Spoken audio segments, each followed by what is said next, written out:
오늘 새벽 유럽축구연맹이 공식 홈페이지를 통해 선전포고를 했습니다. 누구한테 한 거냐? 그건 바로 유럽의 12개 B클럽들입니다. 유럽축구연맹이 견제구를 던진 12개 팀은 어디일까요? 그리고 이 12개 클럽들은 어떤 계획을 갖고 있는 걸까요? 이번 시간에는 오늘 새벽 창설을 공식 선언한 유러피안 슈퍼리그가 무엇인지, UEFA와 FIFA를 비롯한 축구계 대다수가 왜 반대를 하고 있는지, 또 그럼에도 불구하고 슈퍼리그 창설이 현실화된다면 손흥민을 비롯한 대한민국 선수들에게는 어떤 영향을 미칠 것인지 하나씩 알아보는 시간을 갖도록 하겠습니다. 아주 흥미진진해요.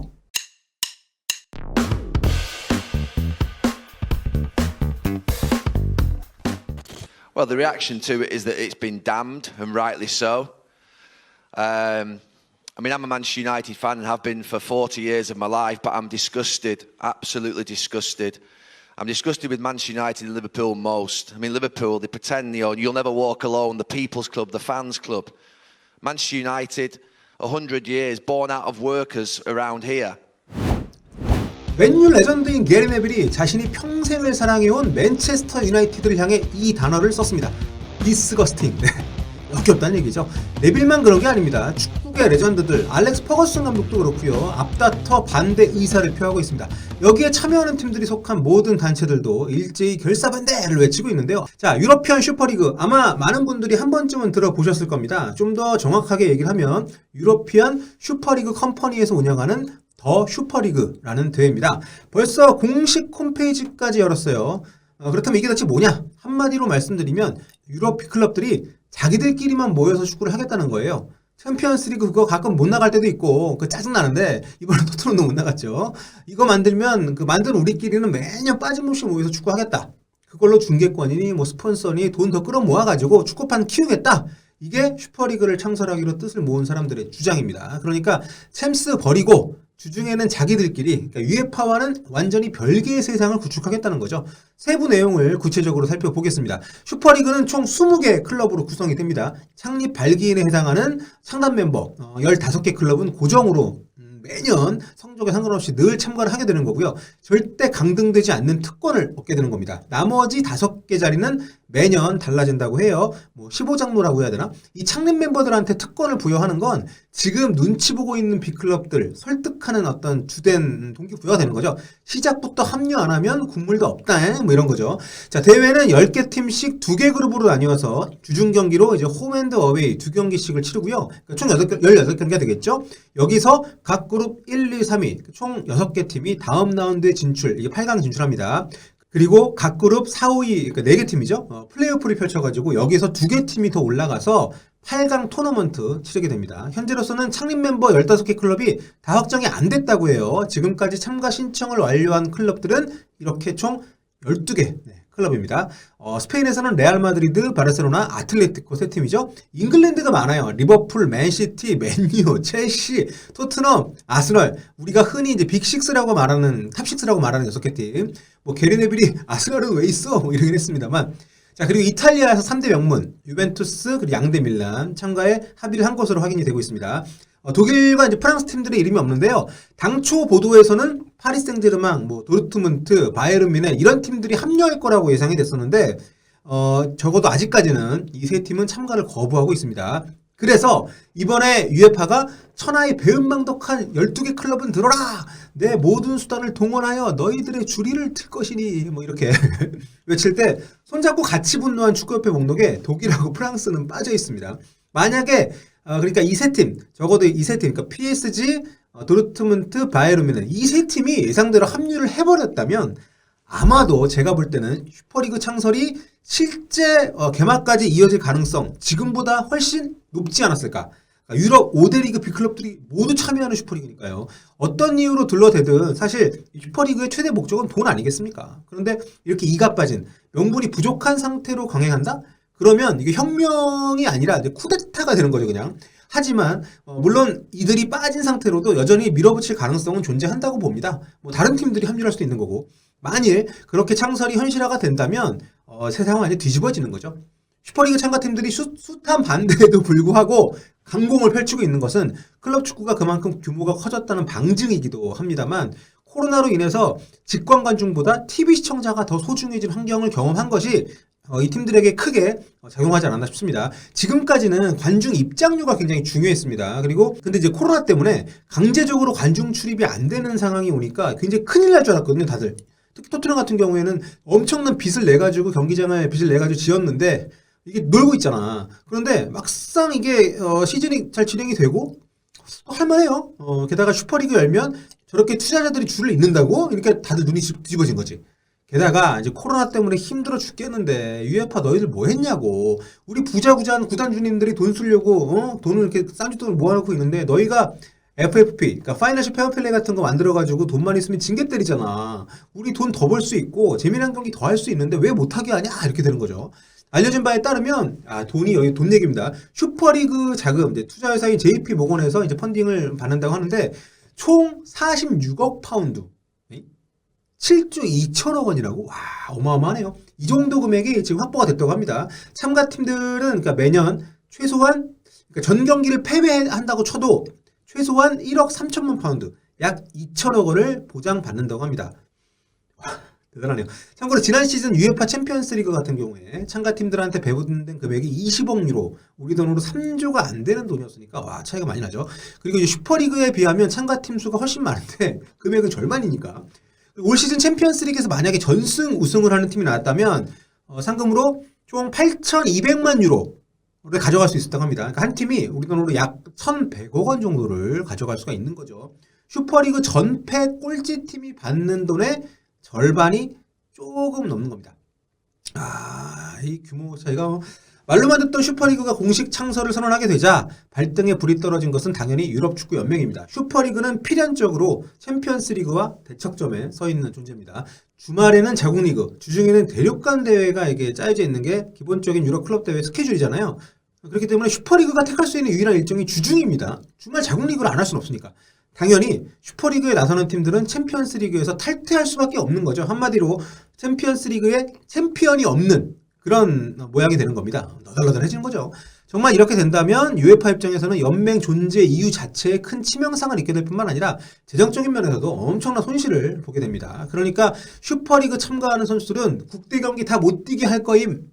올 초에 피파 형님들이 그랬음. 뭐 이렇게 강경 대응을 할 수밖에 없는 거죠. 뭐 지금 내밀 수 있는 카드가 국대 경기밖에 없으니까. 그리고 이와 관련해서 손흥민 선수도 국가대표 경기를 못 뛸 가능성이 있다. 어떡하냐? 뭐 이런 얘기들이 있는데 솔직히 저는 그런 일이 벌어질 가능성이 얼마나 있을까 싶어요. 이게 사실 클럽들을 위협한다기보다는 거기 속한 선수들을 조금 겨냥한 선수들한테 들고 일어날 수 있는 어떤 그런 동기부여? 좀 원인 제공을 해주는 그런 요소일 수 있는데 아니 유로가 됐든 월드컵이 됐든 지금 이 12개 클럽에 있는 선수들 싹 다 빼버리면 그 누가 보겠습니까?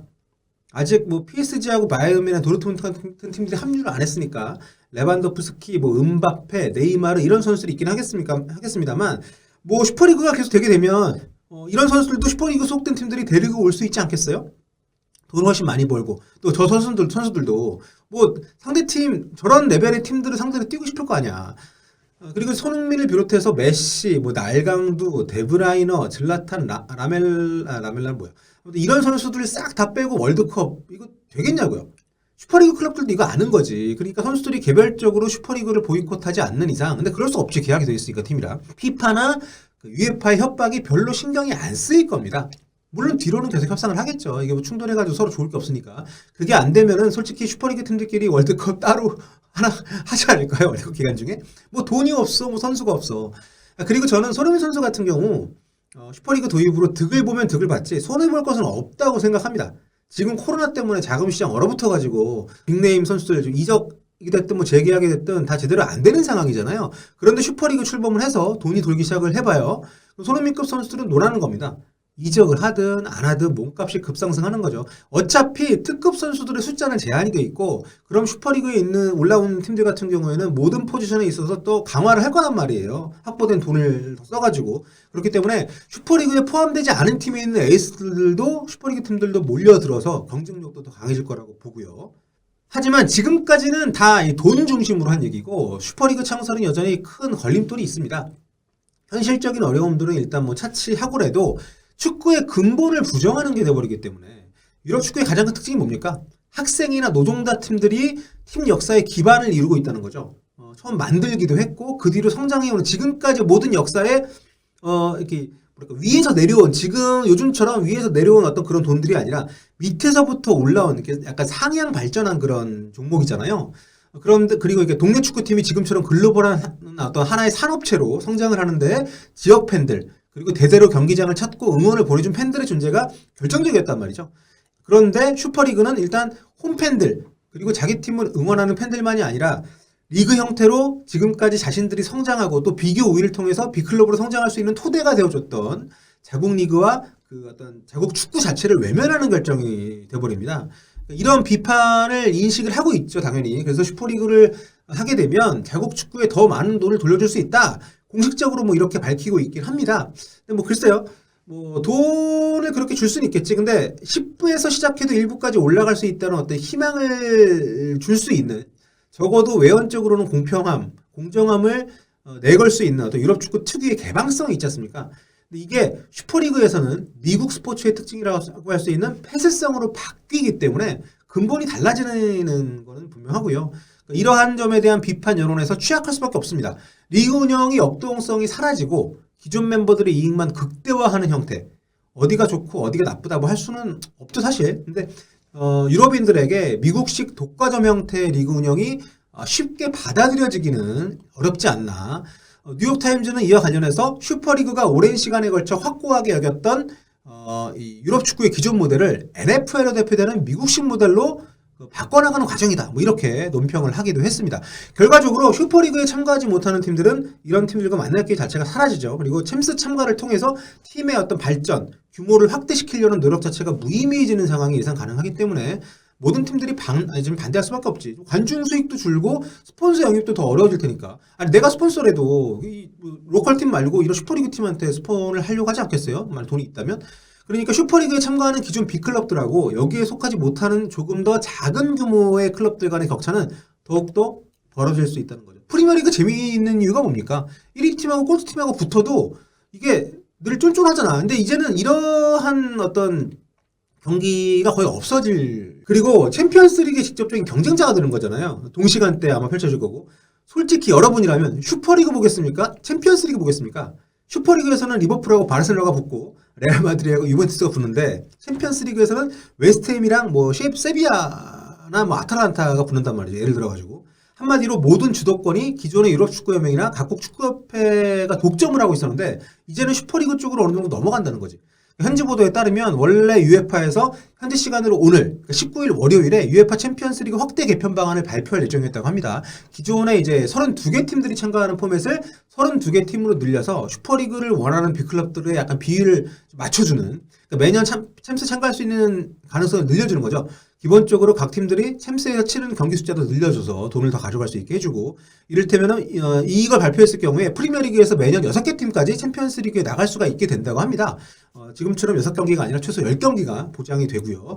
하지만 슈퍼리그 멤버들은 이마저도 만족스럽지 않았던 것 같아요. 유에파가 챔스 개편안을 발표한 직후에 곧바로 슈퍼리그 창설 선언을 공표하기로 했었는데 이게 하루 먼저 보도가 터져버리면서 결국 유에파 발표 이전에 18일에서 19일 현지 시간 넘어가는 사이에 빵을 터뜨리게 된 거죠. 슈퍼리그가 일단 선빵을 날렸기 때문에 유에파에서도 좀 더 이제 구체적인 대응안을 내놔야 될 것 같은데 모르겠습니다. 좀 아직까지도 유럽 현지에서는 슈퍼리그가 유에파 상대로 챔피언스리그 포맷을 좀 더 빅클럽에 우호적으로 바꾸려고 하는 협상 카드가 아니겠느냐 이런 얘기가 있는데 저는 모르겠습니다. 이렇게 빵 터트린 마당에 다시 접을까요? 자, 슈퍼리그 아이디어가 나온 지가 오래됐어요. 20세기 말부터 있었고 지금 차근차근 해서 여기까지 왔기 때문에 이거를 다시 접기는 쉽지 않아 보이고요. 아무튼 지금 뭐 쌩 난리가 났습니다. 레알 마드리드하고 맨체스터 유나이티드가 주도적으로 계획을 짜고 참가팀들을 설득해 온 것으로 알려져 있는데 지금 뭐 특히 무려 6개 클럽이 참가하는 걸로 알려진 영국은 정부까지 나섰습니다. 총리도 나섰고 장관도 나서가지고 지금 결사반대를 하고 있는데 뭐 모르겠습니다. 어떻게 될지. 어쨌든 저희는 제3자잖아요. 흥미진진하고 이거 성공하면 아마 다른 대륙에서도 이런 포맷을 도입하려고 하지 않을까 싶은데 무엇보다 피파와 유에파가 이렇게 공동 운명체인데 현재까지는 이게 어떻게 대응을 할지 과연 슈퍼리그가 무릎을 꿇게 될 것인지 현재 흥미진진한 구도입니다. 오늘 여기까지 하고요. 앞으로 또 발전된 내용들 나오면 전해드리도록 하겠습니다. 네, 지금까지 폴리TV 구독 감사합니다.